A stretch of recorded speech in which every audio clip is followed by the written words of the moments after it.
تاجر دوست اسکیم کے خلاف ملک بھر میں اس وقت ہڑتال کی جا رہی ہے. ہمارے نمائندے کفیل احمد اس وقت ایک تاجر رہنما جاوید شمس کے ہمراہ موجود ہیں, ان سے بات کریں گے.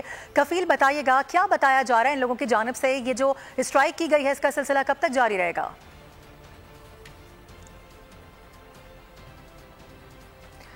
اسی حوالے سے بات کریں گے. ملک سعید ہمیں جوائن کر چکے ہیں. ملک سعید, بتائیے گا اس حوالے سے کیا ڈیٹیلز ہیں؟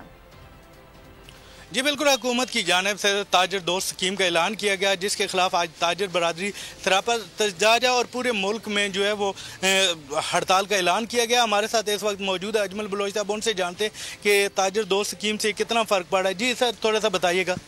آج پورے ملک میں شٹر ڈاؤن ہڑتال ہے. یہ حکمرانوں کے خلاف تاجر برادری کا عدم اعتماد ہے. یہ جو ٹیکس لگائے گئے ہیں, یقین کریں یہ کوئی ادا کر ہی نہیں سکتا پاکستانی تاجر. اس وقت یہ جو ویلیویشن ٹیبل ہے, ہم 6 ماہ سے ان کو کہہ رہے ہیں, مارچ کے مہینے سے, کہ ہمارے ساتھ بیٹھ کے بات کر لیں, ہمارے ساتھ بیٹھ کے بات کر لیں. یہ قابل عمل نہیں ہے, لیکن پتہ نہیں حکمرانوں کو کیا تھا. یہ تاجروں کی ہڑتال ہے اور ہمارا ایک ہی مطالبہ ہے کہ حکومت فوری طور پر جو ہے وہ یہ ٹیکس لگانے کا فیصلہ واپس لے. سبسکرائب کریں اور بیل دبائیں تاکہ کوئی خبر رہ نہ جائے.